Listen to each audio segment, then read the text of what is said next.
All right, let me tell you a little bit about David Icke, and it is Icke, not Icky. He's billed as the most controversial and challenging man in Britain. He speaks openly about issues that others fear discussing. He exposes the lies and deceit of thousands of years and reveals the biggest secret, how humanity has been controlled and manipulated since prehistory by extraterrestrial gods, small g, and the secret society network they created and continue to orchestrate today. In this profusely illustrated presentation, he exposes an astonishing web of interconnected manipulation to reveal that the same few people, secret societies, organizations control the daily direction of our lives. They engineer wars, terrorist outrages, political assassinations, control the world market in hard drugs, the media indoctrination machine. He reveals how religions, politics, banking, and business have been designed from the beginning to control and suppress human potential in pursuit of long-term agendas. The mental, emotional, and spiritual enslavement of the human race. He shows how spiritual and scientific knowledge has been hoarded in the hands of the few since ancient times while being systematically withdrawn from public circulation. Oh my, that's quite an introduction. Here is David Icke. David, welcome. Thank you. Well, yeah, that should fill a nice 3 hours, shouldn't it, really? It certainly will. David, your last name is spelled I-C-K-E, and in the last couple of weeks since I've been sort of mentioning that you're going to be around, I've heard other people say Icky, and I fell into the same rut and said Icky. Nobody would pronounce their name Icky. But when you were a child, David, based on how it's spelled here, did you have a rough time with this one? No. They called me Ike. They called you Ike? Yeah. I mean, you don't pronounce the C. Actually, funny enough, I had a friend, his name was Bill Shufflebottom, and I said to him once, have you ever thought of changing your name? He said, yeah. I said, I was going to call myself Charlie Shuttlebottom at one time, he said, but I never got around to it, So, what's in a name and all that? Well, children in Britain are obviously much more kind-hearted, not so mean-spirited. Oh, no, they're just the same. They're the same the world over. But, are they? So they never called you Icky? Not that I recall. All right. Anyway, I just sort of read a broad outline of the incredible road we're about to go down. Uh-huh. How did you come to all of this, I think, would be the proper first question. Well, it's like everything. It's a journey. I started out life as a professional soccer player in England when I left school back in the late 60s. A professional? A professional soccer player, yeah. I was a goalkeeper. Yeah, they used to call me Cinderella because I kept missing the ball, But no kidding. I actually came to love soccer. I went to France during Coupe du Monde, and I had never been exposed to soccer, and I saw the English game playing Argentina, and it was astounding. I sat in my hotel room in Paris, and I watched that, and I became a soccer fan. Boom. Yeah, well, I was doing that, back in the 60s, but arthritis finished my career when I was 21, and became a journalist, and worked for newspapers and radio, and eventually became a frontline television link man with the BBC. And towards the end of the 80s, however, in fact earlier than that, I started looking at the world and what was going on, and didn't like what I saw. And towards the end of the 80s, more in the very early 90s, I went through what you might call, I guess, a spiritual awakening. It was more like an explosion. Not religious, by the way. God save us from religion. A spiritual awakening when I started to realize that there was far more to life and the human entity and who we were and the power that we had than ever we were told, because we're given this choice, basically, between a judgmental God and if you listen to this guy in a long frock, he'll tell you what God wants, and so listen to me and you'll be fine. And on the other side, what we laughingly call science, which basically says this world is all there is, and we're all a cosmic accident. And it's quite a choice to make, you know. Am I subject to some judgmental God, or am I a cosmic accident? And I started to realize that there was far more evidence available that was being suppressed in the public arena. And so I started on this journey of uncovering this suppression, and it was a trickle to start with, and as the 90s have unfolded, I've been in over 20 countries in the last 18 months talking and researching, because if you're doing this job, you've got to listen as much as you talk, or you don't pick up the evidence and the information that's available. And the suppression of what you might call spiritual information became the suppression of political information, the suppression of how a very few people control this world through a series of interconnecting pyramids in which most people in those pyramids haven't got a clue what's going on. You know, people say it's the Freemasons. Well, you know, I've got a lot of friends who are Freemasons, and they're completely in the dark about what's going on. It's not the Freemasons. It's not the Jews. It's not the anyone. It's an organization that works through all of these apparently uncontrolled areas of life and manipulates to a particular and very long-term agenda, a great point in which we're now facing as this 20th century comes to a close.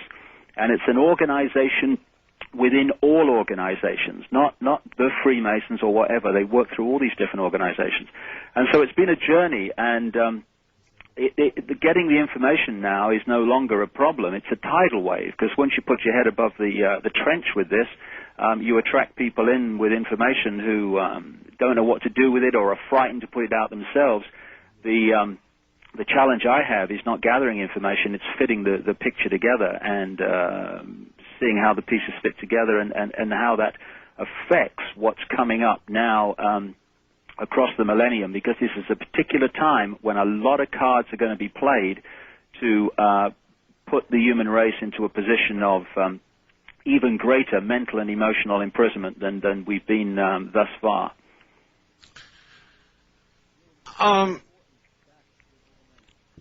At the beginning of all this, you suggest, right at the beginning of what I read, that humanity has been controlled and manipulated since prehistory by extraterrestrial gods and the secret society network they created and continue to orchestrate. What proof do you have of that, or what convinced you might be a better question? Well, to see the scale of the evidence, people have to read the books that I write, which are lengthy and detailed, and this particular one's coming out, The Biggest Secret, in the new year, in February. Because what I do is I take vast amounts of information from different sources, and I look for the key common themes. I look for the cross-references. I look for the common things that keep coming up that push you in a certain direction. I don't follow a belief system. I follow information. I let the information be my guide to where I go, not preconceived ideas. And when you fit the information together from vast numbers of sources, you can pick up in the ancient world basically the kind of areas where Zecharia Sitchin talks about, and others too, not just him, about this Anunnaki and the hybrid race that was created, this Anunnaki stroke human hybrid race. And then you look at the Book of Enoch, which is just a version of a much older book, the Book of Noah. And it talks there about the Watchers and how the Watchers, which for me and many others when they read it, are clearly an advanced race of probably not of this world who were around at that time. And that talks too about how the Watchers interbred with humanity. You look at other ancient texts, it actually describes the birth of these hybrid children in very common terms, common theme terms, them being very white with white hair and with shining eyes, as one said, eyes that shine like the sun. And this hybrid race, lots of people increasingly, and I'm sure, I've no doubt, people have talked about this who specialize in this particular area on your program. The question is, what happened because what you get with most of this research is it kind of stops, and that's the end of it. What I've done is, well, what happens here? What happened to these people? And what's fascinating is that you can pick up a white race, an Aryan race, in that very kind of area that these Sumerian texts and other ancient texts talk about. And I'm talking about the mountains of Kurdistan, of Iran, of the Caucasus Mountains area, of what we now call Turkey. And it's interesting that the word for white people that Americans have is Caucasian. They're Caucasian after mountains in the Near East. And then you can pick this race up. You can see how it came down into the plains of Sumer, down into Babylon, which was a major place in the journey through history of these bloodlines that I talk about that run the world to this day. They also moved into Egypt, and then you can follow as the centuries unfolded. This same white race across land, and they changed their names from various times. They were the Sumerians, they were the Scythians. And if you follow them across the land into what we now call Western Europe, into France, into what we call Belgium, Holland, into Germany, they changed their names as the centuries unfolded, but you can follow the flow of people, and you can see that actually it's the same people.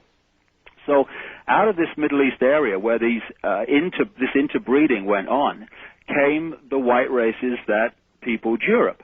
There's also some tremendous research I've come across and documented in this next book that shows that a group of people, a race of people called the Phoenicians, went by sea from this same Middle East, Near East area to Britain. 3000 BC, there are standing stones in Britain that confirm this as well as other things. And when you look at the British culture, which became the Western culture, it was actually the Phoenician culture. The two deities that the Phoenicians worshipped were Barat and Barati. And Barat and Barati became Baritan and Baritania. When you look at the way the ancient Phoenicians depicted their goddess Barati, it was precisely the way the British depict their goddess Britannia. Then you look at even conventional history of how the Hindu religion was created and how the advanced civilization in the Indus Valley was created. And it was created by an Aryan race coming out of the Caucasus Mountains area and taking the Sanskrit language, which we now believe was originally Indian, but actually came with this same group. They also took in the stories that became the ancient Vedas.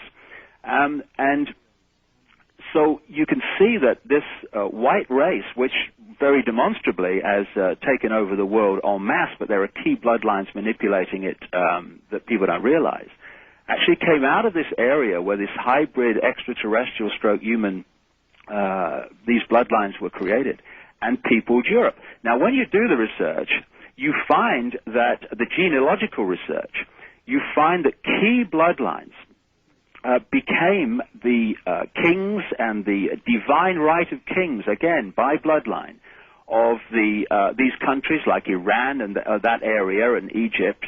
And then you can also see that the aristocracy and royal families of Europe, which is actually the royal family of Europe when you look at it, it's one tribe, not actually a number of families. They became the aristocracy and they became the royal families of Europe. Now, through the great so-called British Empire, which we can get into later because it's fundamental to how these bloodlines were transported around the world, these bloodlines went to the Americas.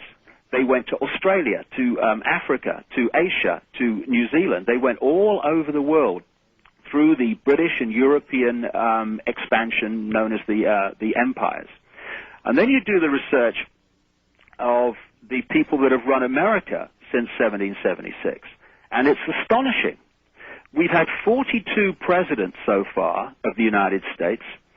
33 of those 42 are genetically related to England's King Alfred the Great and Charlemagne, the great monarch of France. 19 are genetically related to England's King Edward III, who has thousands of blood connections to Prince Charles. And a stunning statistic from Burke's Peerage, which is the aristocratic genealogical Bible based in Britain. which is that since the first presidential election in America in, 1789, George Washington, the winner at every election has been the candidate with the most British and European royal genes. You look at Bill Clinton. The state of Arkansas. Bill Clinton is genetically related to the House of Windsor, the present royal family. He's genetically related to every Scottish monarch, to England's King Henry III, and to Robert I of France. David, one could imagine this genealogy having connections in the early presidents. No question about it. But as late as Bill Clinton? As late as Bill Clinton. I mean, I'm not plucking this out of the air. This has come from Burke's Peerage, the Bible of aristocratic genealogy on the planet.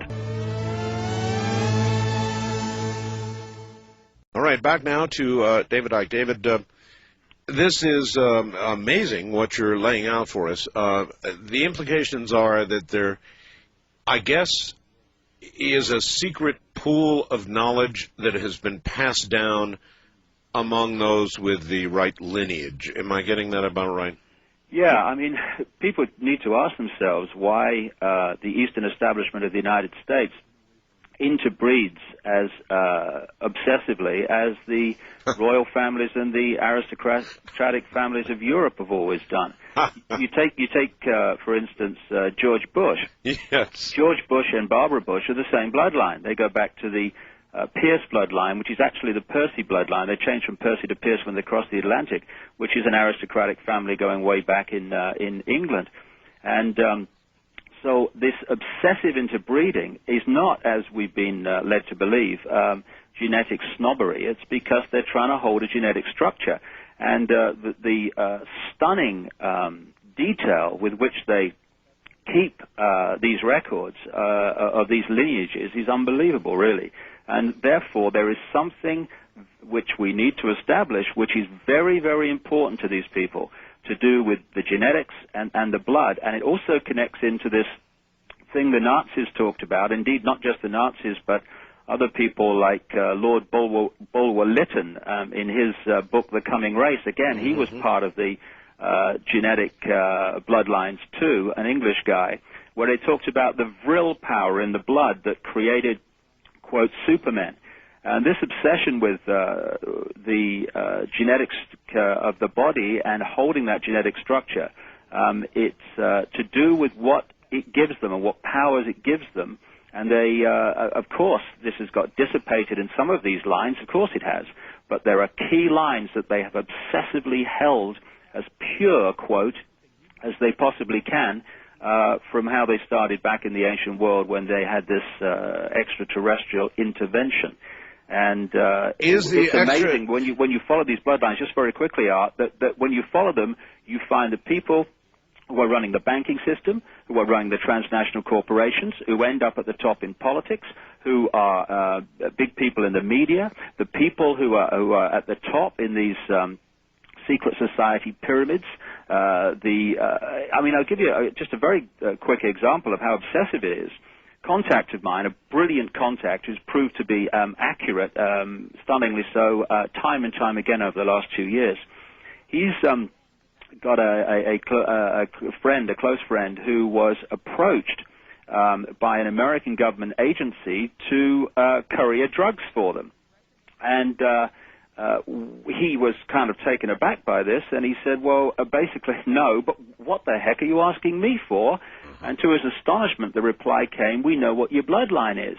And this bloodline, I cannot emphasize enough, is so important to these people. And if anyone out there can give me more information on exactly why this obsession is there and what powers it gives them, I'll be delighted to hear from them. Okay, here's something I want to understand. You said genetic intervention. I've heard this from many, many people, Zachariah Sitchin and forward. Now, this genetic intervention early on, was this what took the early caveman, the early, at some stage, to the modern intelligent human being that we now know? Is that the change for all of humanity, and were there special changes in certain human beings then? It's a very interesting question, and I don't think we can be definite on that, going that far back. When you look at the Sumerian texts, they do remarkably describe what we would call test tube babies, creation of humans through test tubes and what have you, which, given that they were found in the middle of the last century and were buried something like 2000 BC, was absolutely astonishing, as many other things in the texts are, particularly about astronomy and the planets and the solar system, which have only been confirmed in relatively very recent times. But in terms of the time scale and the scale of the intervention in terms of its effect on the human race in general, I'm still kind of open-minded about that. What is But I mean, the implications of what you're saying are that there was more than one intervention, or that... That's the point. Yeah. That's the point. For me, there's been more than one intervention at different times. I think that if you go back and you look at the estimates that people like Sitchin put on it, that this Anunnaki arrived maybe around 450,000 years ago, I wouldn't dismiss or argue with that. I think that's not a bad time scale when this thing possibly started. But when another thing that I've looked at in my books, and particularly in great detail in this next one, is that the evidence for not just one major cataclysm on this earth, but a number in the window of 13,000 years ago and much more recently. The evidence is phenomenal, not just in the geological and biological record, but also in the endless records and accounts and oral traditions all over the world in all the different cultures. And I think that one of the key areas, the key times for the intervention that created these particular, what I will call royal bloodlines, because interestingly, the Sumerian texts talk about the fact that the Anunnaki created what they called Anuship, kingship.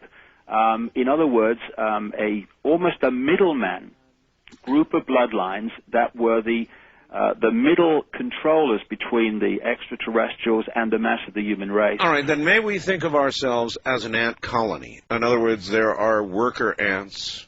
There are various levels of ants to the queen. And isn't that kind of what you're saying was done to the human race? They created a genetic strain of workers, which Sitchin believes. Mm-hmm. He believes, I think, to mine gold. Yeah, I have many questions about that area, I must say. But I take your point, and it's not a bad summary.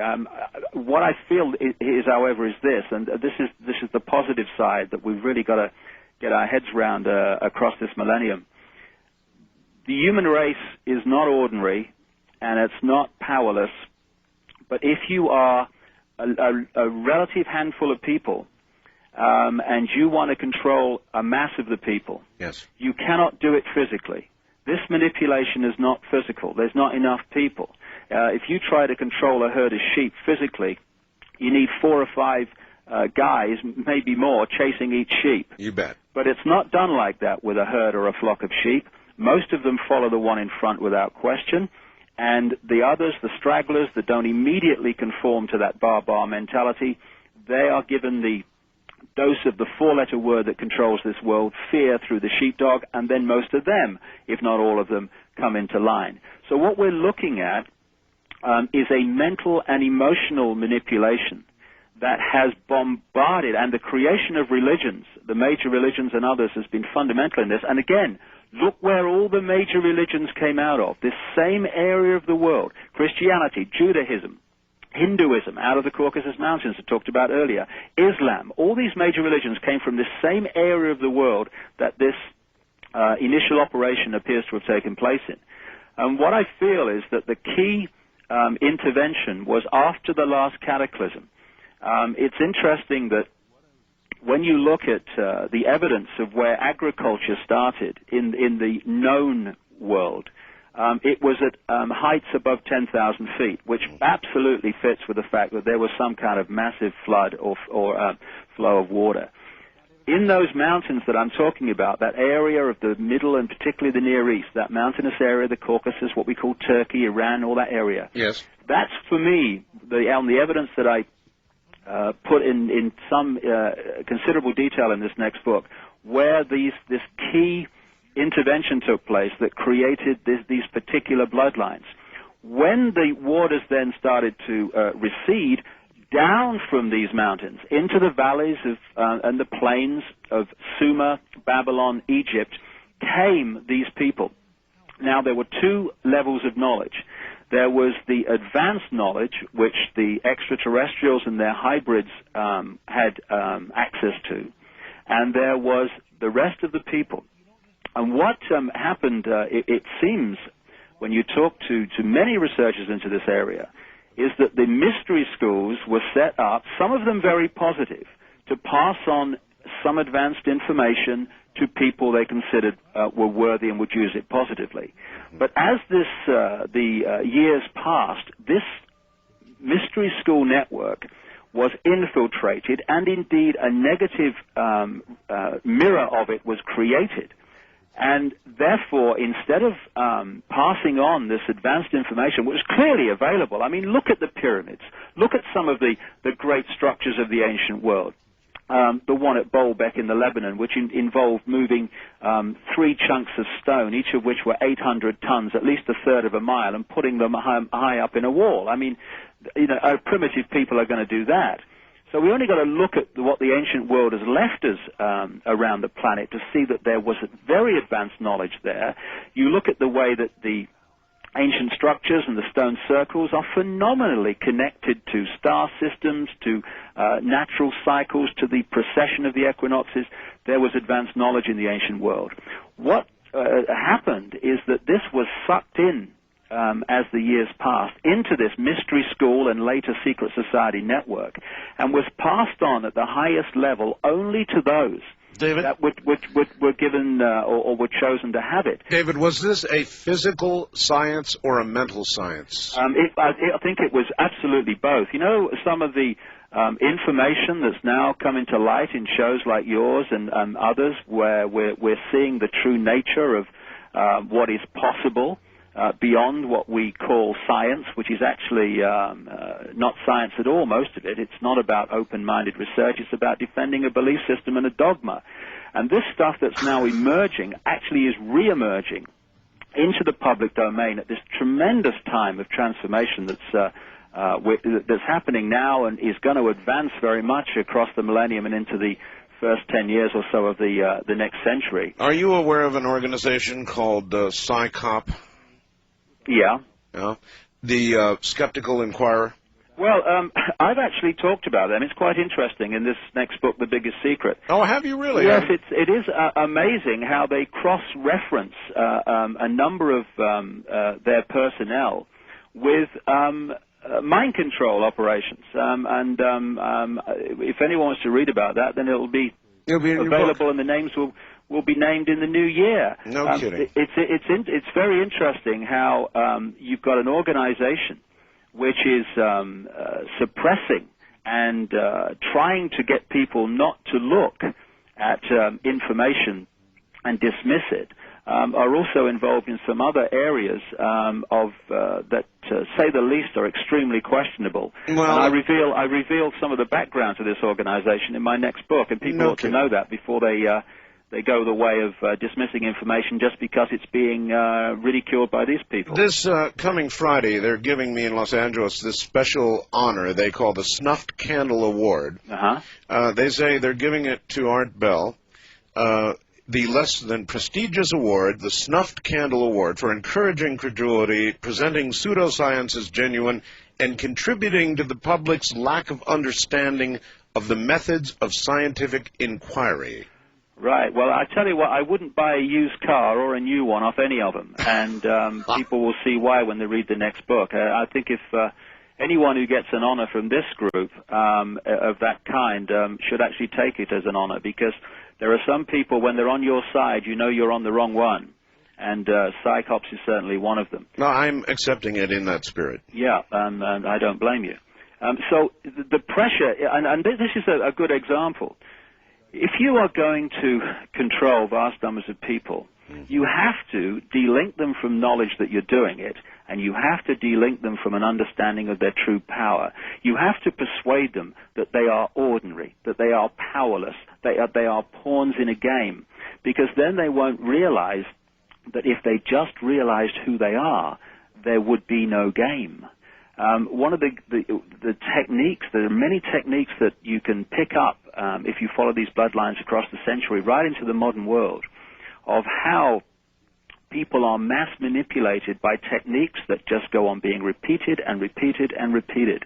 And we can see them happening daily now as we enter this crucial period across the millennium when lots of cards are going to be played. Give me some examples of control, for example, through the modern media.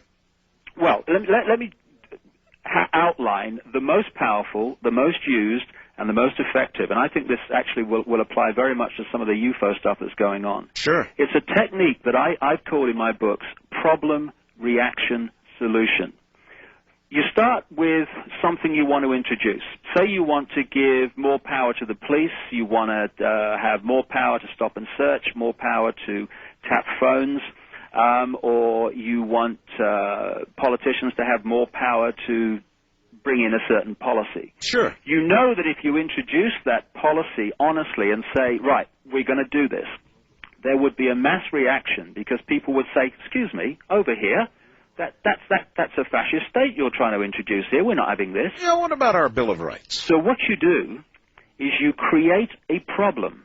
It could be a terrorist bomb. It could, like Oklahoma, it could be a run on a currency, a government collapse, Y2K, whatever. And you create a problem. People then react to that problem, and you encourage them through the media to say, this can't go on. Something must be done. What are they going to do about it? And at that point, they, who have covertly created the problem but got someone else to be blamed for it, glean that reaction, do something, then openly offer the solutions to the problems they have themselves created. Problem, reaction, solution.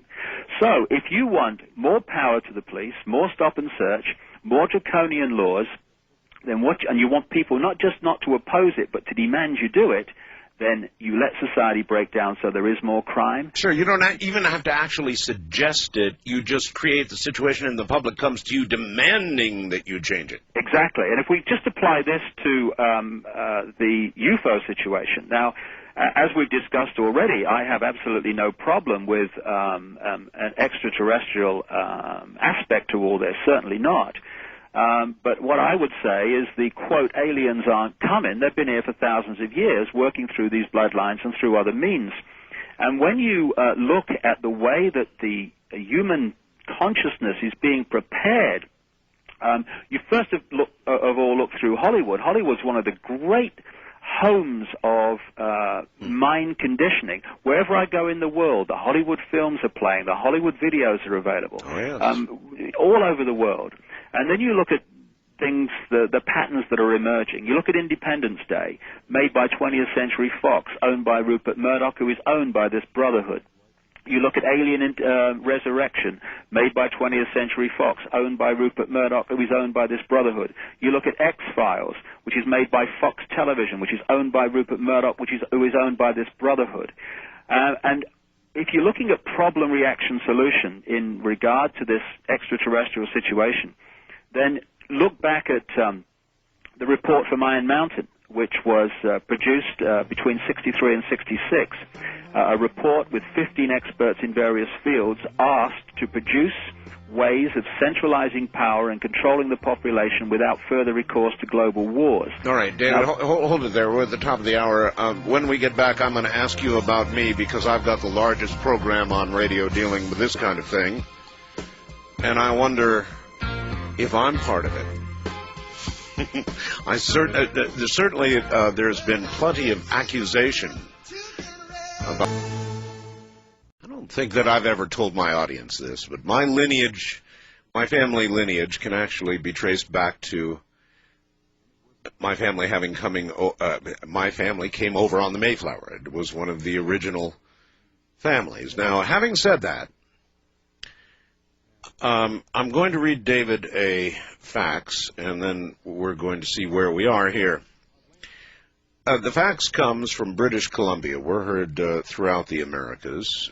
This is BC. Comes from Corey. Art, I need you to ask David a question. I met David in Aruba at a summer conference in June. Were you in Aruba in June, David? Mm-hmm. He goes on, David was signing his books at his table with many around him. I had a chance to ask him if he'd ever heard of Art Bell and why he'd never been on your program. He told me the only reason he'd never been invited on your program was because you, Art Bell, are a 33rd degree Mason and would not want to be exposed on national radio. My question for David is whether he still believes you are a part of the higher elite Masons. Maybe you have this bloodline. David? Well, I have absolutely no evidence that you're a 33rd degree Freemason, so I wouldn't suggest that you're a 33rd degree Freemason. If you're asking me about your show, I think it's... Did you give that answer to this man? Do you recall that? Well, I have no evidence that you're a 33rd degree Freemason, so why would I say that? I take it you're not a Freemason. Well, I'm frequently asked if I am, and I get so sick of the question. I'm asked if I'm CIA, NSA, and all the rest of it. I just say sure, and that seems to stop them cold, and they don't know what to do, and they don't know what to say, and it stops them, and that's the easiest way to do it. Denial seems to go nowhere. It just reinforces their preconception of what I was. So I've given up answering no. I just say sure. Sure. Right. Well, in terms of programs like this or any other, it's very important that anyone listening to these shows, including listening to what I say, filter the information and ask themselves whether it feels right to them. Ask themselves a question that I filter information with all the time, which is who benefits? Who benefits me from believing this? If I believe this, is it positive? Or if I believe this, is it a problem, reaction, solution situation or whatever? But how do you delineate between me and the X-Files or Independence Day or anything else? I mean, here I am now owned by one of the largest broadcasting corporations in America, J-Corp, which is now owned by a larger corporation, maybe soon the largest in the world, Clear Channel, and Premier and all the rest of it, and I'm a part of this giant corporate conglomerate. But I'm sitting here in my little room doing the program like I always did, no change. I've been doing it for 14 years now, David. Right. Well, let's look at the way this thing works. If large numbers of people realized this was going on, it couldn't work. So what it's structured as is a series of pyramids. If you think of pyramids as like Russian dolls, one inside another, a bank is a pyramid. Most people working for a bank, you meet them across the counter every day. Mm-hmm. They're just going in, they're earning a living, and then they're going home. And they're just thinking about their families. They've not got a clue what they're part of. But at the top of that pyramid in that bank, you've got a tiny, tiny few people who know what the real agenda of that bank is. They know how all the different contributions lower down the pyramid fit together to create a direction, to create an agenda, etc. So then, the individual parts do not. Then, David, could I be an unwitting dupe? Well, we all could be unwitting dupes. This is the question we keep having to ask ourselves. If you look at the media, I was a journalist for a very long time. People say the media is manipulating. It is, but the vast, vast, overwhelming majority of journalists are not knowingly manipulating anyone. They're part of a structure in which they themselves are being manipulated. You only need a very few people in this structure who know what's really going on to manipulate the whole pyramid. Well, I have no illusions about what I am, David. I am a talk show host. I am not a journalist. Big difference. No, I don't think there is a difference. Any situation where you have access to broadcast to the public, you are a channel of communication of information. And therefore, yes. We all of us, whether we're journalists or whether we call ourselves talk show hosts or researchers or whatever, have a duty to do whatever we can to ensure the information that hits the public is not disinformation, is actually as true as we can establish it, or at least give people the opportunity to make their own mind up. If you look at the journalistic profession, and you look at most reports in the news, where are they getting their information from? They're saying things like, White House sources say this, FBI sources say this. Most of the journalistic profession is merely a voice piece and a copy typist for the official version of events. Quite right. And the way the journalism is structured, someone has to be an expert on a different subject every day, and tomorrow it's a different subject. Now, people in that situation, which is what most journalists are in, are actually, therefore, at the mercy of what people tell them is true, and this is overwhelmingly official sources. So I had asked people, watch a CNN news bulletin, watch any news bulletin, and listen to the words and listen to the sources, and basically news bulletins are official voice pieces for the official version of events. Now, what also happens, and this is all part of the manipulation that goes back a long time, all you have to do to control the direction of the world, control the direction of people's thinking, and set the point of reference from which the media reports the world is to set the norms in society, to set what people are conditioned to believe is right or wrong, possible or impossible, sane or insane, etc. Most people will live their lives within those norms, that hassle-free zone, as I call it, that comfort zone. And most of the rest who realize that the norms are flawed will still live their life within them because they fear the consequences of being different in a world of uniformity, because it becomes a hassle to be different in this world. Well, I will give you this. I have had great contact with the mass media right at the top, and I can tell you this. When the Associated Press runs a wire story, it's like the Holy Grail. And then the rest of the media will grab the story, and they have a certain angle with which they want to tell this story. And God help anybody who gets in the way of that angle with a fact that disputes it. It doesn't happen. It comes out the way they want it to come out. I know that to be true. That's precisely the way it works. I mean, you sit in a newsroom, and I've sat in many, and people get, journalists, they read the morning papers. They've got CNN permanently on. They've got the wires, which you talk about, giving the basically the official version of events. Yes. And you look at what happened to that guy on the San Jose Mercury when he and that paper had the guts to come out with the expose of how government agencies put crack cocaine onto the streets of Los Angeles. They were stepped on. They were hit by a tidal wave. And where did a lot of that tidal wave come from? It came from the Los Angeles Times, and it came from the Washington Post, and it came from the official, controlled, in terms of those major newspapers, media sources. And so, again, let's look at the situation in summary here. You've got the education system, which is battering children from a very early age with an official version of life. You've got the media that's pounding out the official version of life. And someone said to me once, summed it up, they said, you know, when you're born to loving parents, and they tell you that 2 and 2 equals 5, and then you go to your first school, and nice teachers tell you 2 and 2 equals 5, then you go to university, and professors with lots of letters after their name tell you 2 and 2 equals 5, all your peers are telling you the same because they've been through the same system. You pick up a newspaper or turn on the television and you're being told 2 and 2 equals 5. Is it any wonder that most people go through their entire lives, symbolically believing 2 and 2 equals 5? In other words, the official version of life is the only version there is. And delinking people from the spiritual information of the true power that we have to control our own destiny has been fundamental to this. Believing that we have to look to someone else to do it for us, that we're powerless, that we're just a cosmic accident, or we're subject to some judgmental God. In other words, we are just little people and we have no power. Once you get people in that mentality, they are a manipulator's party trick. And most people are in that mentality, and it's not by accident, it's by design. And when you, again, look at the cross-referencing of people in education opinion formers, in banking, in all these different apparently unconnected areas. They keep fitting into the same people and the same network of organizations which coordinate through these apparently unconnected areas of our lives the same basic policy.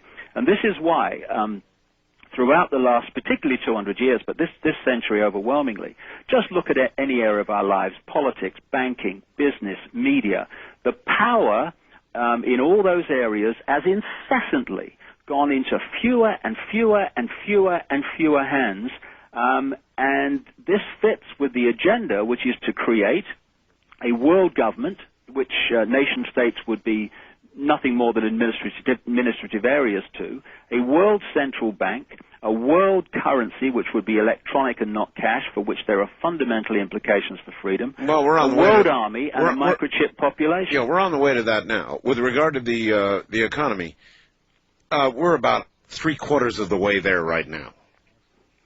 We are, absolutely.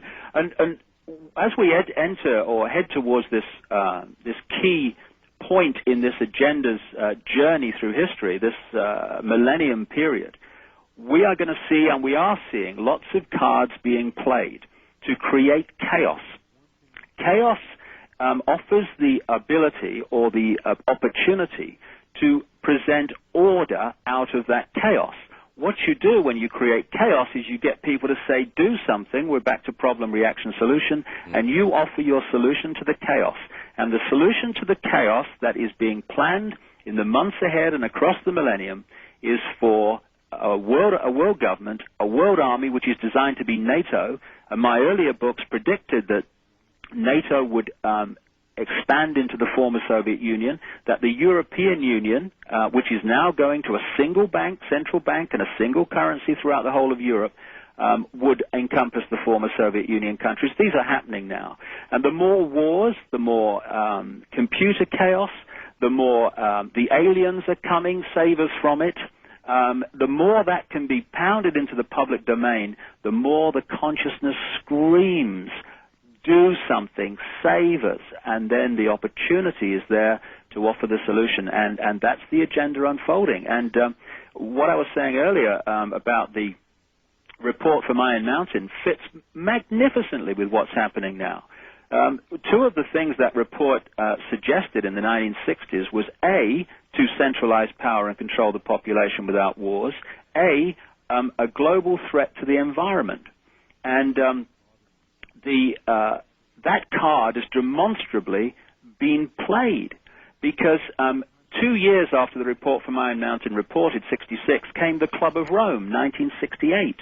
Henry Kissinger, Rockefeller, Giovanni Agnelli, a major player in Italy, operation.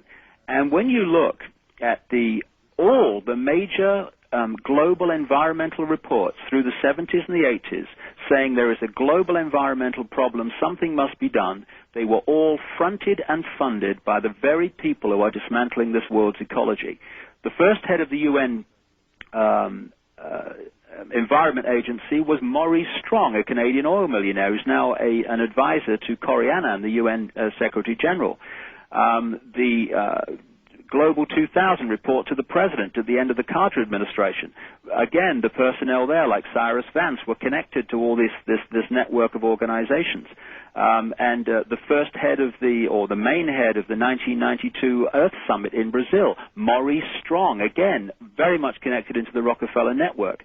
So the environment card has created tremendous opportunities for transnational global laws, and many people in America are beginning to see this now, for great chunks of America and other parts of the world to be handed over to the United Nations to save the environment. Another thing that I expose massively in my next book is the way the Worldwide Fund for Nature has been used to create tremendous manipulation and conflict in Africa. And that, of course, is headed by Prince Philip, of which there is a great deal to know. So the environment suggestion in the report from Iron Mountain in the 60s has demonstrably been played in the 70s and the 80s. And also in that report, it suggested, as a way of controlling the population and centralizing power, a threat from an extraterrestrial force. I would suggest, and a number of other people are beginning to come to the same conclusion, independently. Are you aware that is now being yes, played? that Ronald Reagan, any number of times during his administration, sort of gave us a what if the world had band together to fight some extraterrestrial force or somebody from space? I'm sure you're well aware of what he said. Yes, I am. And, of course, Ronald Reagan didn't move his lips without the autocue was running, symbolically or otherwise. So he said it because he was meant to say it. And I have had an interesting quote here, Art, actually, which was apparently written down by a Swiss delegate at a Bilderberg meeting in France in 1994, Bilderberg being one of the network of coordinating organizations. Oh, yes. And the quote is alleged to come from Henry Kissinger. Now, whether this is 100% accurate or not, it magnificently sums up the situation. What Kissinger is alleged to have said is this: today, America would be outraged if UN troops entered Los Angeles to restore order. Tomorrow, they will be grateful.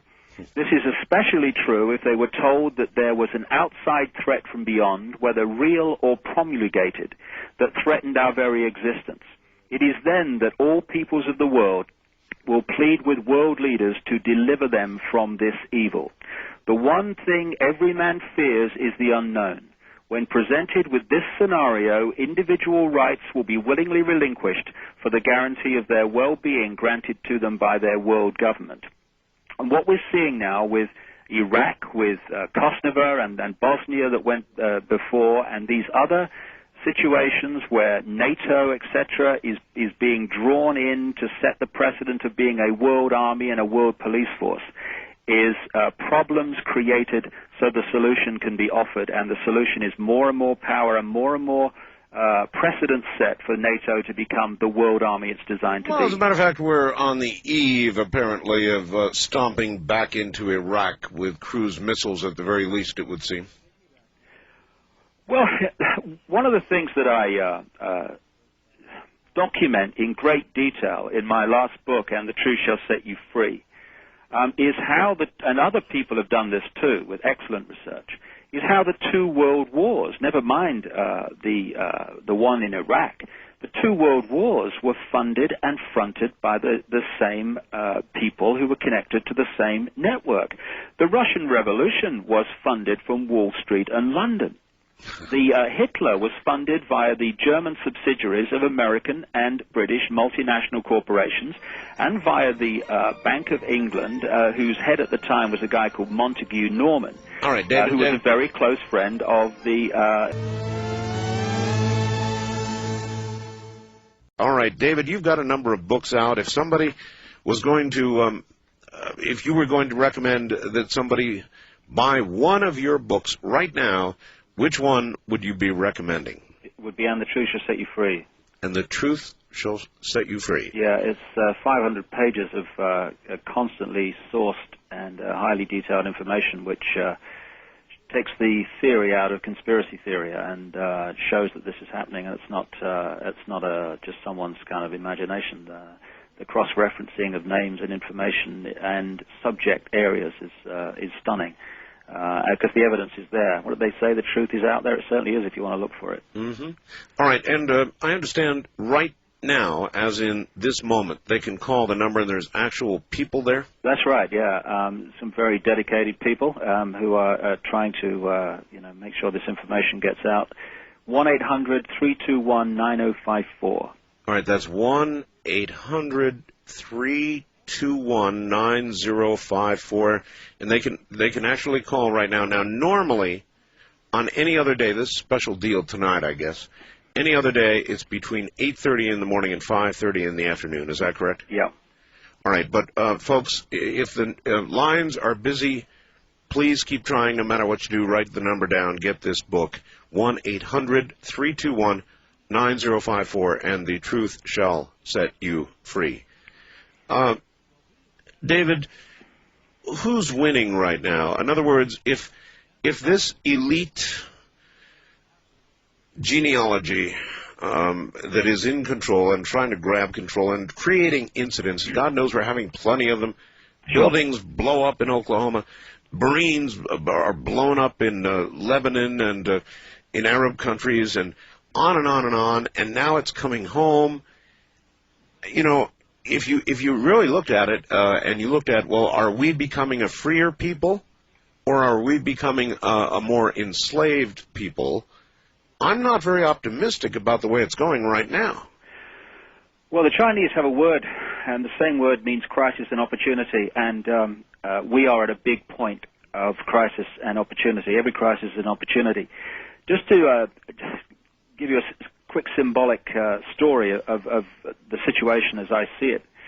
I had a comedian friend who died back in England in 1995, and at his memorial service, a story was told about something that happened to him, which was a funny story, but it's stunning in its symbolism of the time we're in and where the true power lies.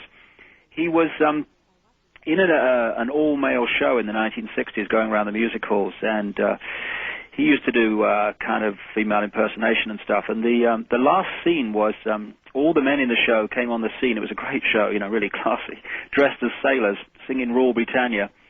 And they formed themselves into a pyramid on the stage, leaving a bit at the top for this guy to come on. Larry Grayson, his name was, and he came on at the end while this music was building up and the singing was going on, dressed as Britannia, you know, with the shield and the helmet and all that stuff. Oh, sure. And he was manhandled to the top of the pyramid, and for the big finish. And in his own words, in this piece was read at his memorial service, he said, "One night things seemed to be going rather well." And he's at the top of this pyramid for the big finish, and he said, but one night he said, one of the sailors in the bottom left-hand corner of the pyramid, he said, got rather a cough. And he said, eventually this little sailor boy is coughing his guts up, and he can't hold his position anymore, and he fell out of the pyramid. Now, of course, what happened was the whole pyramid collapsed, and Larry Grayson, the symbolic of this elite at the top, ended up in the second row. And what had happened there is an ordinary man and sailor in the street had got a cough, stepped out of the pyramid, and the whole thing had collapsed. What we've been manipulated, Art, to believe is that the power in a pyramidal structure is at the top. That's where the power isn't, unless we give it away. The power is in the base of the pyramid, which is holding the top there. But what happens is that we are persuaded to give our power away all the time to this authority at the top of the pyramid, and the power that is used to control the human race every day is merely the power the human race gives away every day. Mm-hmm. And one of the key aspects, and again, if you follow this story and the techniques from the ancient world to today, if they work, keep using them, and that's certainly what's happened. A key element has been to divide and rule the base of the pyramid, if you like. So we've had religions created, and if you follow the process, first of all, a religion is created. That creates conflict with another religion you've created. Then these individual religions, they're then broken up at one point or other into warring factions. So you've got the religions fighting among themselves and fighting with other religions. Then you bring in politics, and you do the same. You bring in business, and you do banking and all this stuff, and you keep bringing in all these means for conflict.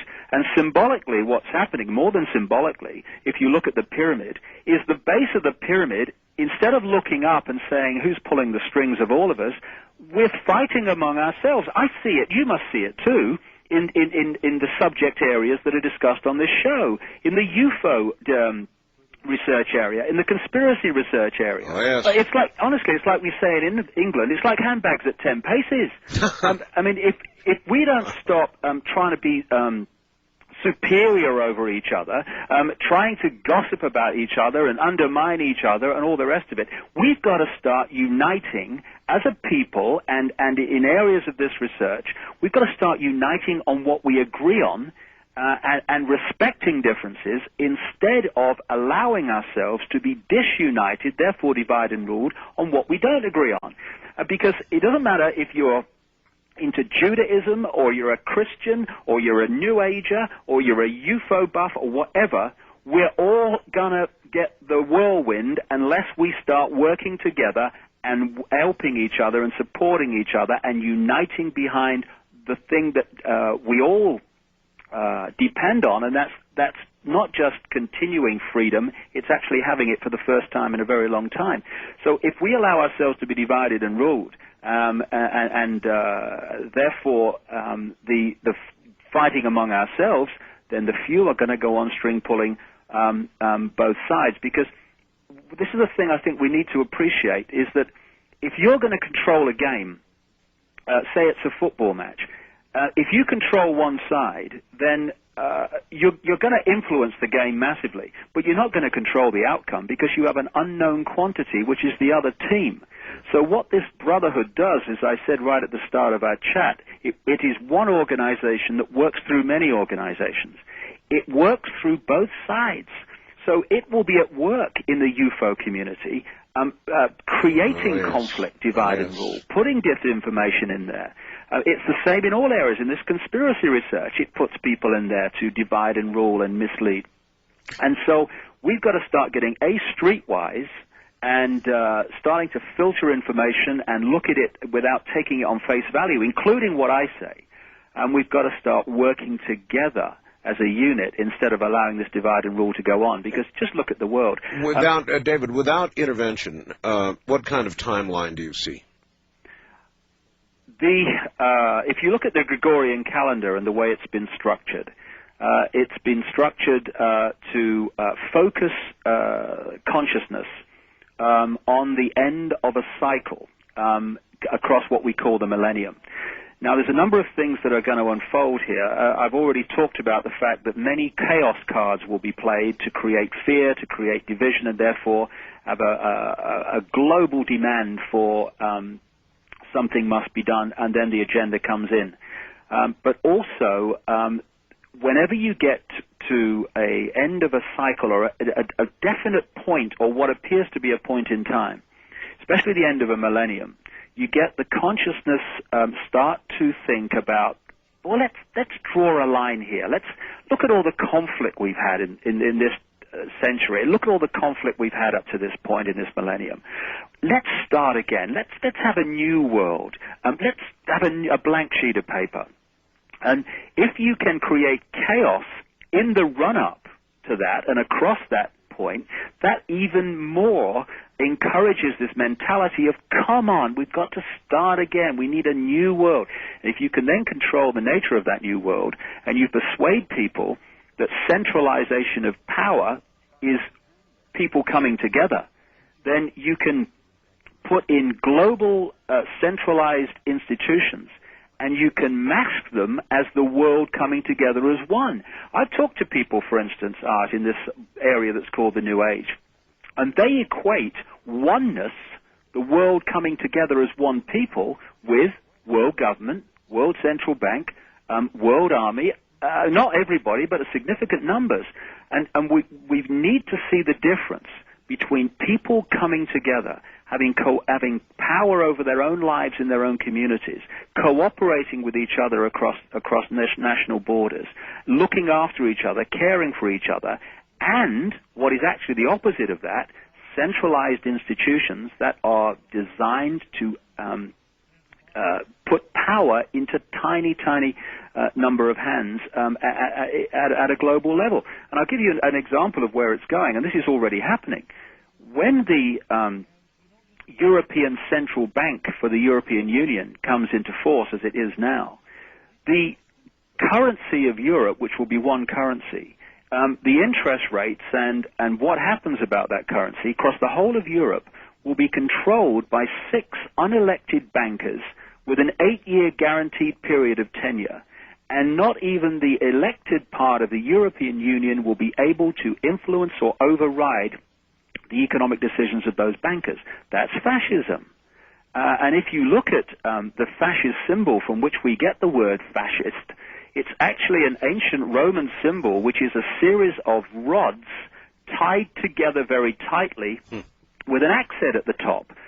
That's where we get the word fascism from, that Roman symbol. I've just described the European Union, which is countries tied together tightly under a centralized bureaucratic dictatorship. And, of course, NAFTA, the North American Free Trade Agreement, is designed to create in stepping stones the America's version of the European Union. Because, of course, the European Union, what we joined in Europe, was not a centralized bureaucratic dictatorship, which we now have, we actually joined a free trade area. That's David, what it was supposed to be. Right, but David, don't we need it? If we want to compete with the Asian bloc and the European bloc, we have to do that, don't we? Well, this is an interesting point. Again, we get the word compete and we get the word blocks.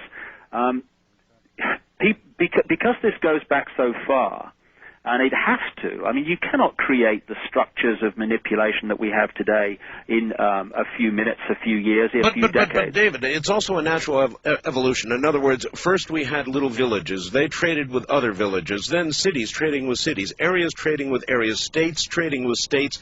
Nations trading with nations. And now blocks of nations trading with blocks of nations. And then, obviously, next, a one-world economy. Yeah, the question is this: when you follow the story and you see how the agenda has actually been unfolding over a very long period of time, is that natural or is that created?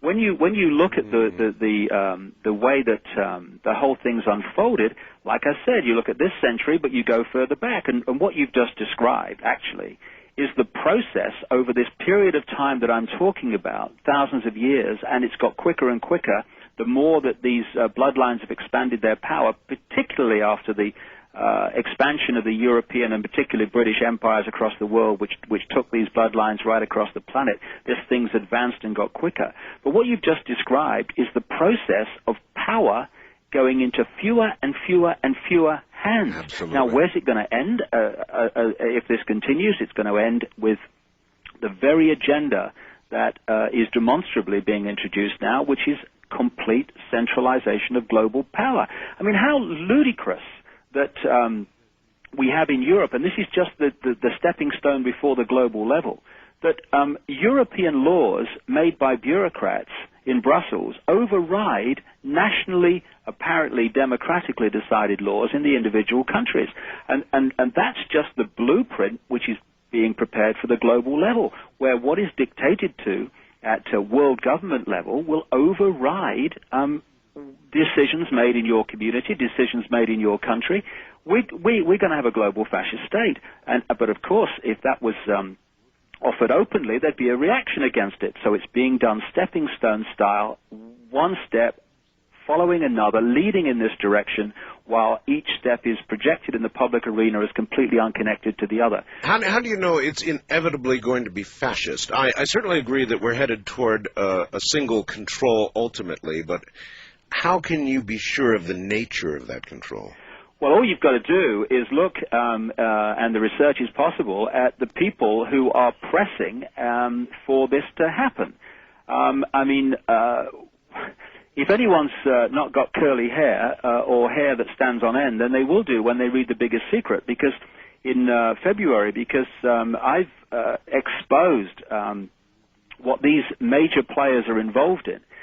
People like Kissinger, whose power didn't end when he ceased to be Secretary of State. He operates through an organization called Kissinger Associates, and that would make anyone's hair curl when you see what that's involved in. And you look at the major players and the names that keep coming up, and you look at what they're involved in. It's just utterly staggering what they're involved in. The royal family. In Britain, when the story comes out, as it's going to in the book, what they're involved in, it is utterly, utterly grotesque and staggering. So you look at the personalities, the attitudes of the people who are pressing for this centralization and are manipulating it, and my goodness me, you can see where they're really coming from. And, we've got to, I think, see the difference, as I said earlier, between centralization of power and cooperation. I have no problem with global organizations that coordinate between nation states and people in their communities, that create networks of cooperation so we can help each other and all that stuff. No problem with trading and all that stuff if it's done on a fair basis. But the further that decision-making goes from the people affected by the decisions, the worse the decisions become. And now we're in a situation where one step away, indeed we're closing in on it fast, where decisions that fundamentally affect 5 billion or more people will be taken by a literal handful. And that is fascism. But, of course, fascism and communism are the same thing. It's still centralization of power and dictatorship. It's just a different name on the door and a different dress on that door. You cannot imagine a benign dictatorship. Well, I think it's a contradiction in terms. If we're going to be free, we need to be free to have control over our own lives and not be dictated to by anyone. And for me, three things would change this world and change our lives. One, as individuals, we step out of the biggest prison that we live in, and the prison that allows this manipulation to go on and always has. The fear of what other people think of us. Once you're in fear of what other people think, you are no longer living your life, you're living theirs. And if you can set the agenda of what is, like I said earlier, this hassle-free zone of what's right and wrong, what's good and bad, what's moral or immoral, what's sane or insane, then you set the agenda of how people judge each other. All right, David, I think I've got it. Hold it right there for a moment. As we close this hour, we're going to take calls next hour. Yes, we're going to take calls. And I think David has made a very cogent presentation. If you would like his book, And the Truth Shall Set You Free, call right now, 1-800-321-9054. That's 1-800-321-9054. If you want a copy of this entire program, beginning...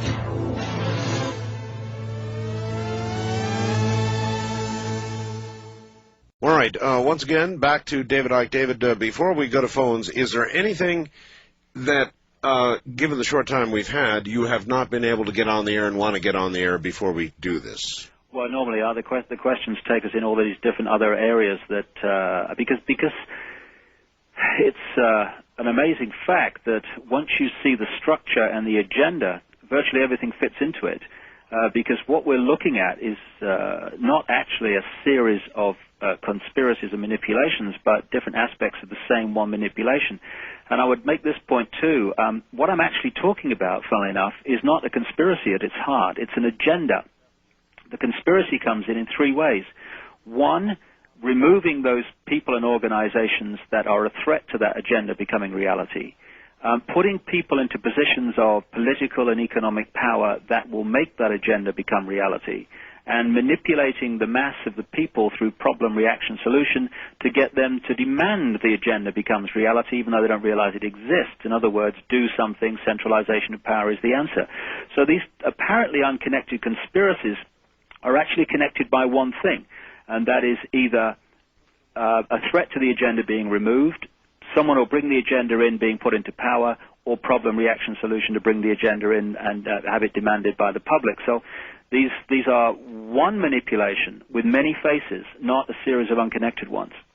All right. I would like to, if I can, then go to the phones and let people ask you some questions, see how you deal with it. All right, fine. Yeah. Here we go. First-time caller line, you're on the air with David Icke. Hi. Where are you, please? Hello. My name's Alan. I'm in the Seattle area, and I'm listening to you on the Como 1000. Of course. And I have a question for David. Hi, Alan. Hi. I'd like to know if you know anything about Dr. Spock, from the 50s. He was a psychiatrist. The children guy? Yes. Mm-hmm. No, I know nothing kind of direct on him, but in the general point, one of the things that I expose massively in the next book in February, The Biggest Secret, and other people have also done a lot of research into this area, is actually the Tavistock network in London. For historical reasons, London is a major center of this web. Not the government, which is just another facade string pulled from behind, but actually the center of this web, epicentered in London some centuries ago, and this is why they had the great British Empire. It wasn't actually the British Empire, it was the empire of this group that had based itself in London, which is rather a different thing. And the Tavistock Institute is actually the center of the mind and mass consciousness manipulation web. They do tremendous research and have done for decades and decades, looking at what stimuli are needed to get a mass reaction of a certain kind. They also have worked with individual mind control.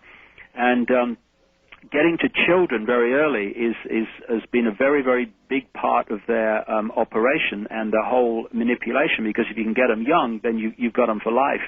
And interestingly, these these guys all over the world that keep going crazy with guns and killing children, like we had this guy Thomas Hamilton in Dunblane, who killed the children in the gymnasium, and we've had this guy Martin Bryant in Port Arthur, Australia. Well, the manifestations of these guys who go crazy with guns, and then, of course, you've got a problem. And what is the solution every time? Taking guns out of circulation. And what has happened is that we've got, after these events happen, we've got pulled into a debate of whether guns are good or guns are bad, which is a debate worth having. But the bigger debate at this time is this: why, in every country virtually I go into, has someone gone crazy with a gun in the street or whatever, and then the solution has been gun laws taking guns out of circulation? Why is that happening everywhere now? And when you relate that to some of the things we've been discussing tonight on this show about the agenda coming up across the millennium, it's much easier to impose things on an unarmed population than an armed one. And what I've come across only this week is this guy Martin Bryant, who went crazy with a gun. He killed 35 people, something like that, in Port Arthur just a few years ago. He was treated, quote, for psychiatric disorders by a guy called Dr. Cunningham Dax, who was a Tavistock operative in Australia, and for many decades was a close associate of a guy called John Rawlings Rees, who was the inspiration from the start to create the Tavistock network of mind control research and imposition. So when you look at Jonesboro in this country and many other events where people do spectacularly off-the-wall things, we need to understand that it is possible to program the subconscious to do that, and then all it needs to activate is the trigger, and that subconscious programming becomes the conscious action. And to understand that is to understand many of the apparently inexplicable things that go on, and why, again, assassin after assassin and crazy man with a gun after crazy man with a gun is dubbed with the same character profile: lone nutter, no conspiracy. And so the manipulation of children and the minds of the adult population is all part of this manipulation, because as I said to Art earlier, you cannot control billions of people physically. You have to do it through the mind and the emotions, and that's the way it's done. So you believe that the philosophy that he put forth might have something to do with the chaos we're seeing now in children? Yeah, I mean, I think we should let, my personal opinion is that we should let children have access to all information, and we should encourage them to make their own mind up. And I think once we start playing with methods and processes and systems with children's minds in whatever way they are, we are already creating a prison situation instead of encouraging them to be free in their thinking. And I think there's a lot of people, who talk about freedom and the need for freedom, and then when you talk about the way they bring up their children, they say, oh, well, of course I bring them up the way I believe. Well, that's not freedom, and I think we ought to put all information in front of everybody and then respect their right to come to what conclusions they want to come to, instead of telling them what they should believe, which is what happens most of the time from cradle to grave. Okay, well, thank you very much, Dave. Thank you for the call. And Wildcard Line, you're on the air with David Icke. Hi. Hello? Hello, where are you? Yes, hi, this is Jeff. I'm calling from near Tampa, Florida. And on a digital cellular phone in a vehicle. Yes, sir. All right, see, I'm psychic. Go right ahead. No, yeah, I knew you would like this phone. Actually, my question is this. The gentleman, you were mentioning an agenda, and I was wondering if, with the coming of the millennium and whatnot, if you suppose maybe this agenda could be from perhaps, a higher power, like, could this be in the big plan, maybe God's plan, or could ultimately this be have something to do with, the coming of the Antichrist, or, anything of that nature? So I heard you mentioning some things about having a spiritual awakening and some experiences of that sort. Yeah, but I also made the difference in my view of life. And like I say, we need to be at peace with the way each of us believe. I have a simple philosophy: believe what you like as long as you don't impose it on anyone else. And So I made the distinction in my view of life between religion and spirituality. They can be the same thing, and people can express their spirituality through religion, but there are other aspects of religion that can be anything but spiritual. I don't think the Inquisition in Europe was an incredibly spiritual experience, and indeed was one of the main fundamental means that I talked about earlier of sucking knowledge out of the public arena so it could be hoarded even more tightly in the secret society network, because 5 minutes of the Art Bell show would have been a suicide note at the time of the Inquisition, of course, because you weren't allowed to talk about these things.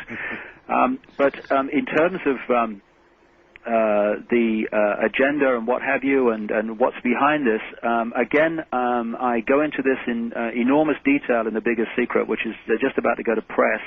It seems to me the way that I'm looking at these things now is that one of the key reasons why there is an obsession, there are a number of reasons, but one of the key reasons why there's an obsession with holding this genetic structure is somehow the vibrational resonance between that structure and the consciousness, which I think is operating from the lower fourth dimension, what other people call the lower astral, whatever name you call it. I call it the cesspit level. It's a level that vibrates to the lower vibrational emotions like fear and guilt and all this stuff. You were speaking of the astral plane. Yeah, I think that these particular key bloodlines resonate to a vibrational frequency that is far more compatible with this lower fourth dimension than the other genetic lines that are not of this particular type. And I think this world is actually being controlled from a consciousness that from the lower fourth dimension myself, and it particularly works through these particular bloodlines. And if you like, for want of a word, it can possess these bloodlines far more easier than it can the general human population. And therefore, if you can manipulate these particular bloodlines into the positions of power in the world, what you're actually doing is manipulating into these positions of power a physical form which has a resonant compatibility with this lower fourth dimensional consciousness. In other words, you're putting the fourth dimensional consciousness into the positions of power. And I've talked to so many people around the world who have come to this conclusion. It's staggering numbers, really, because it's not something that's widely talked about. David, one quick interjection here. If there is at least a partial central control right now, and you certainly have alluded to that, yeah, why the hell aren't they doing a better job? The world is a mess right now, and if there is any kind of central control, they're certainly not exerting it with any effectiveness whatsoever. We have starvation, we have third world countries that are a disaster, that are beginning to industrialize, we've got Iraq, we've got little wars and troubles going on all over the place. Where's the control? Exactly. You've actually described perfectly the control. Let me say some more about that. Try manipulating harmony. It's very difficult. Say I've got a room of people with me here. I haven't actually, but if I had a room of people with me here, and we were in harmony, we respected each other's right to have a difference of opinion, and we wanted to help each other when we were in trouble, and we were together, and we were really supporting each other. You try manipulating that situation.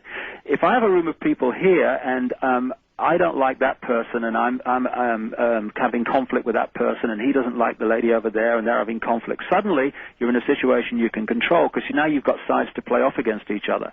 So chaos is fundamental to control. Actually, the 33rd degree of Freemasonry, I understand, has a Latin motto, ordo ad chaos, order out of chaos, which actually is problem, reaction, solution.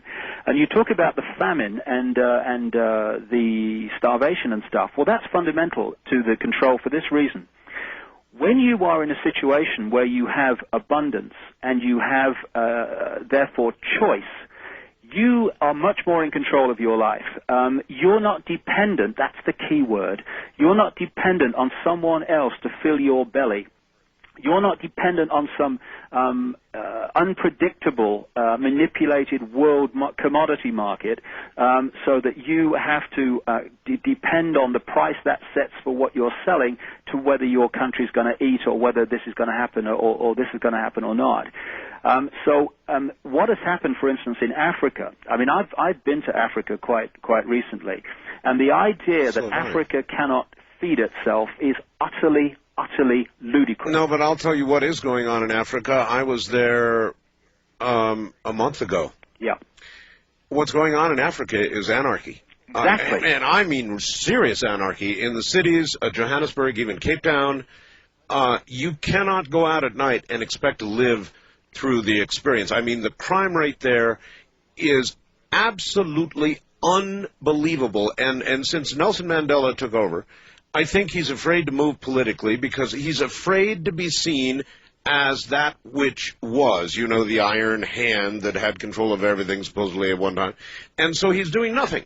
And as a result, it's Russia times 10 right now over there. It's horrid. Right. Well, I could talk about that because I too have been to Johannesburg and spoke and researched all around. Well, then that area of the world. Yeah. You know. But I'll just make this point before I come to that. The point being that what has happened in Africa is that transnational corporations with an interlocking leadership, when you go high enough up the pyramid, have gone in there and they have taken food-growing land. They have put corrupt politicians in there to rule on their behalf, as they say, like the military junta in Nigeria, etc., which is controlled by Shell Oil. Right. And therefore, they have created a situation in which a continent that could feed itself is not feeding itself as a first priority. It's growing vast amounts of its food-growing area. It's growing cash crops for the Western industry and the Western food industry and the Western chocolate industry, etc. And therefore, it's making Africa dependent over whether it eats or not on selling those commodities, getting money back, and then buying food in. It's created dependency, and dependency equals control. But the South Africa situation is very, very interesting and a fundamental point to make here. When I talk about the Great British Empire and all that stuff, people say, yeah, I can understand that. The empire, it controlled this country and it controlled that country, but it doesn't control them anymore, so it can't be true now. Well, what has happened, and this is so important a point to make, is that overt control, in-your-face dictatorship, always has a finite life because people know where they are. They're right. in a dictatorship. Right. And eventually the human desire for freedom will rebel against that. So the most profound and effective form of control is covert control, whereby you're running the show, but no one knows you're running the show because people don't rebel against not being free when they think they are. Now, let's take the South African example of this. It's a wonderful example. Okay. Before Mandela was led off Robben Island and became president, the Oppenheimer family controlled 80% of the stock on the South African stock market. They owned the diamond and the gold mines on which the economy depends, and they controlled the media through various frontmen. Because that was, we had white minority rule, that was an in-your-face, overt dictatorship. There was, of course, a great rebellion against it. The whole focus of world attention was, this is not free, this is apartheid, this is outrageous. So we then have the move to Nelson Mandela. Nelson Mandela is now president. Okay, who controls the country? Today, under black majority rule, the Oppenheimer family control 80% of the stock on the South African stock market. They own the diamond and gold mines on which the economy depends, and they control the media through various frontmen, not least an Irish guy called Tony O'Reilly. The difference is, however, Art, that no one's pointing to South Africa now and saying it's a dictatorship, it's not free human rights, because they're saying, oh, South Africa's sorted, we've got a black president, and off they go. But the same people run the show. And this is what's happened. As the great empires of Europe contracted on the surface, they left behind the bloodlines and they left behind the secret society networks that have gone on running those countries covertly, and that can go on forever until someone points out that it's going on, because most people don't realize who runs their country. All right, we can't go on forever. We've got to stop here. It's the bottom of the hour. David Icke is my... and we will be right back.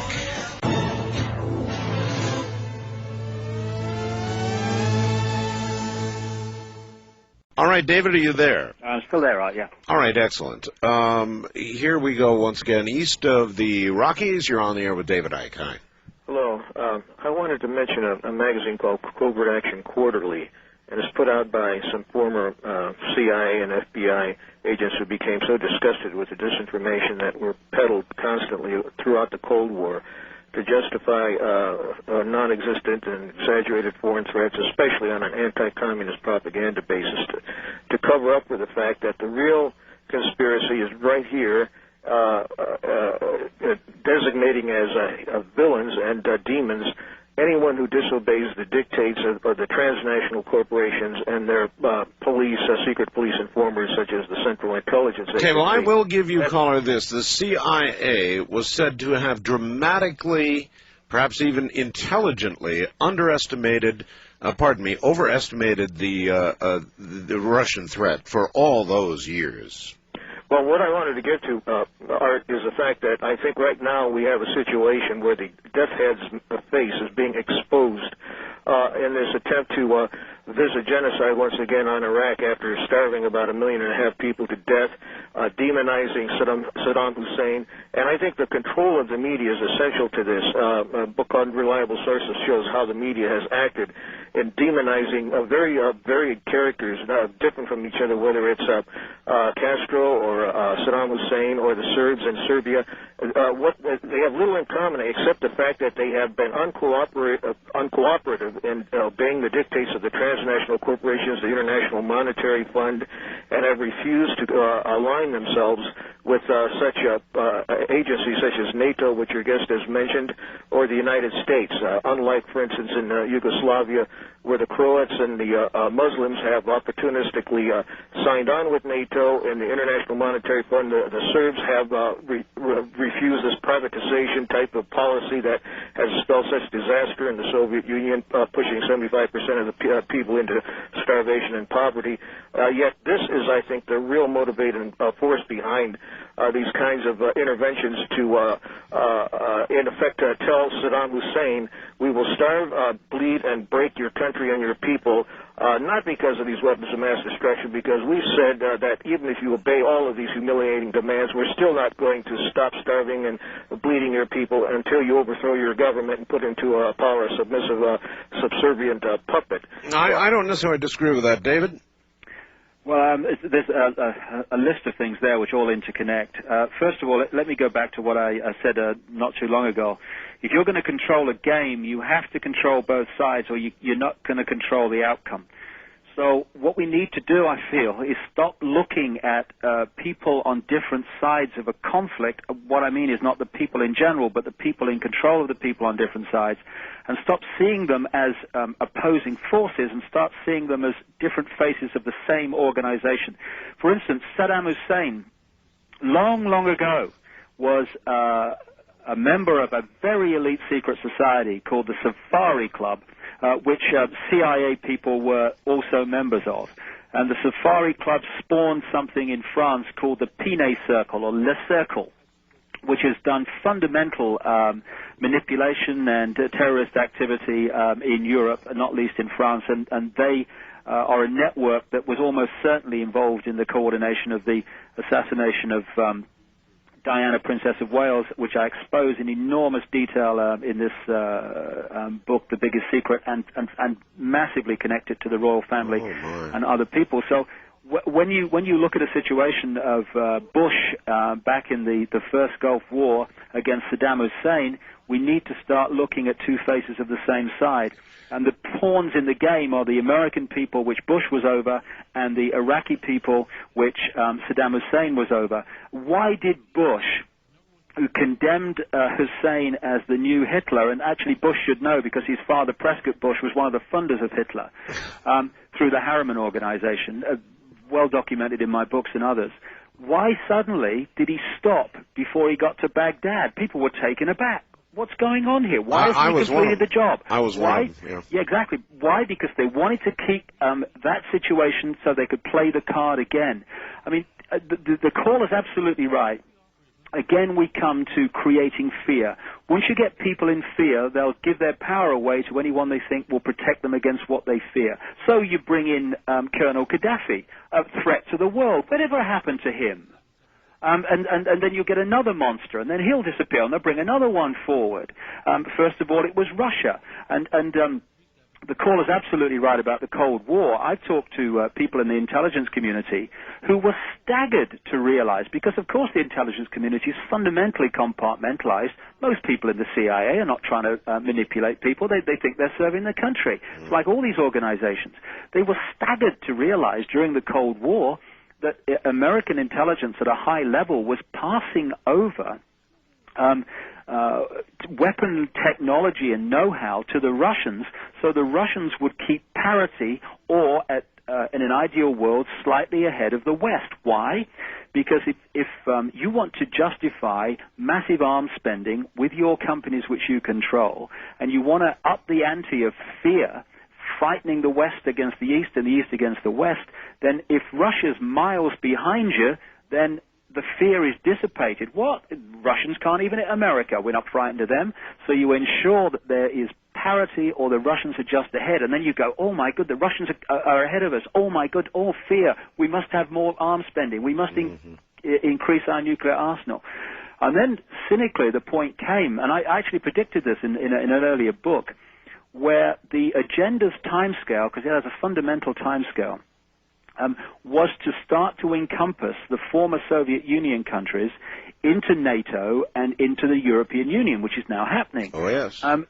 But that could never happen while, in Reagan's words, the Soviet Union was perceived as the evil empire.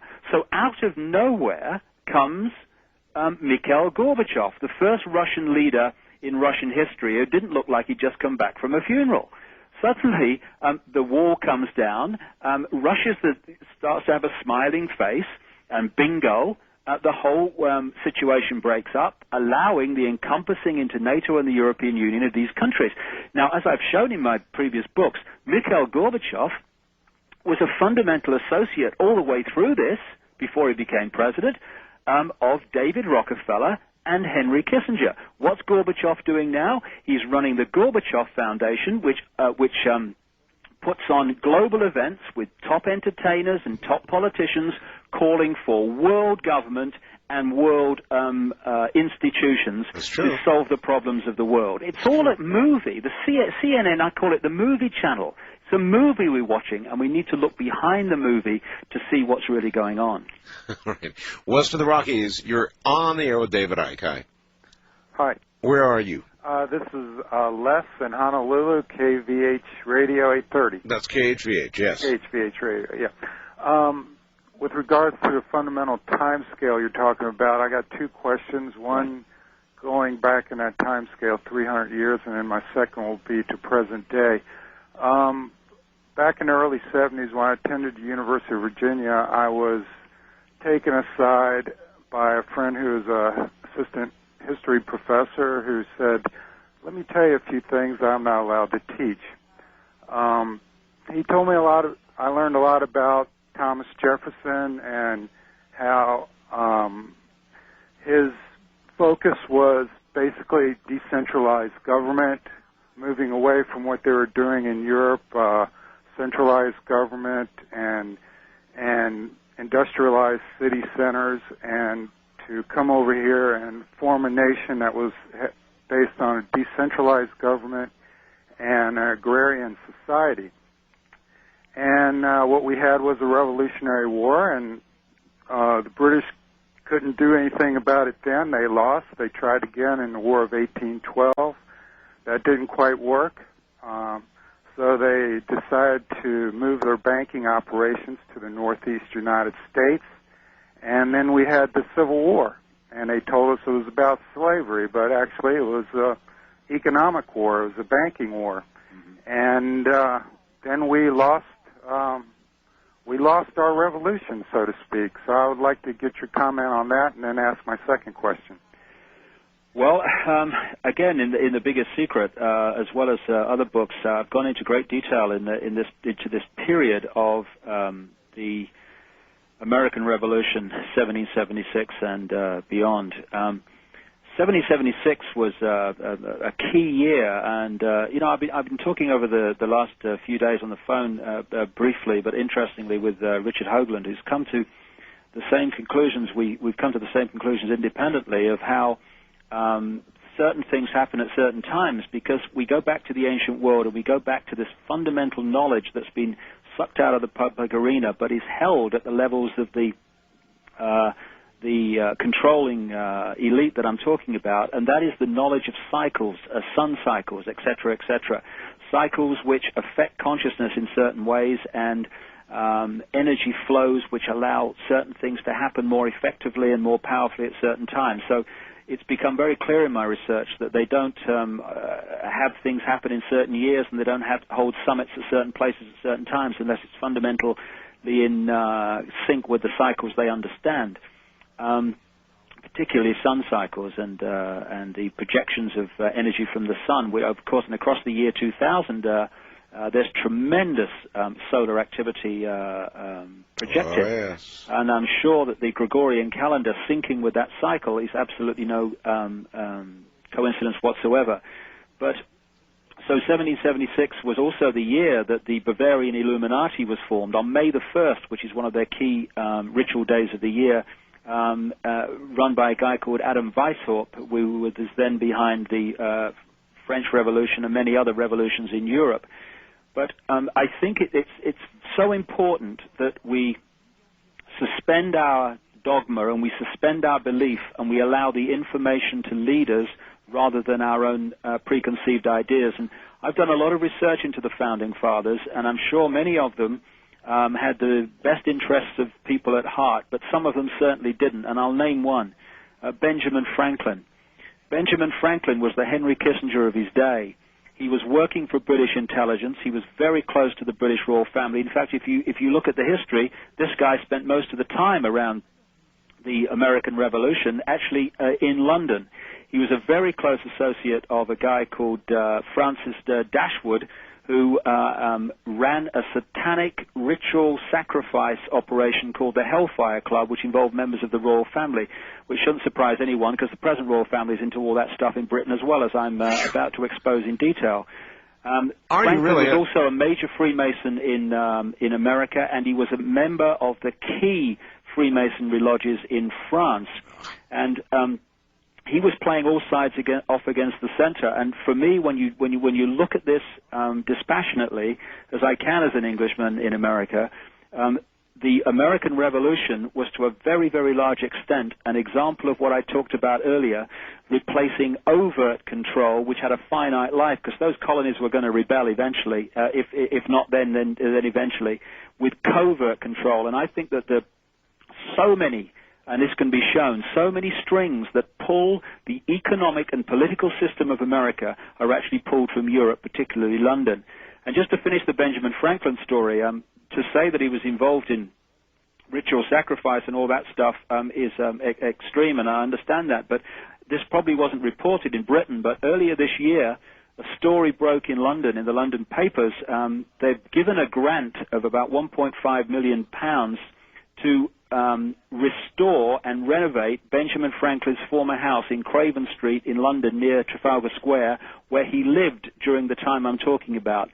When they got under the floor as part of the renovation, they found 10 bodies, 6 of them children, in which there's been some unpleasant things done to them. They've got holes in the skulls and stuff like that, and they've dated them to the time Benjamin Franklin was there, and the way that they've explained it, or tried to, is that Ben must have been into body snatching for medical research.